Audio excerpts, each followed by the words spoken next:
बातमी आहे दिल्लीमधून। दिल्लीमध्ये लाडक्या बहिणींना आता 2500 रुपये मिळणार आहे। दिल्लीमध्ये महिला समृद्धी योजना लागू झाली आहे।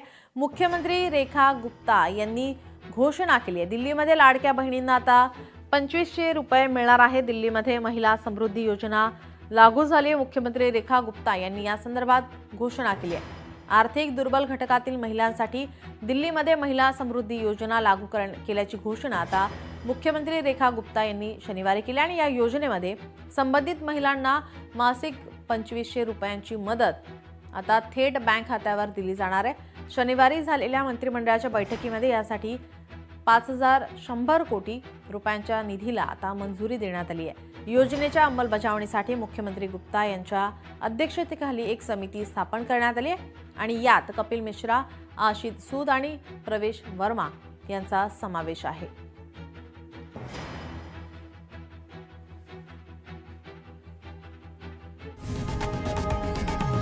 लोकशाही मराठी ऐका, पहा, जागरूक रहा।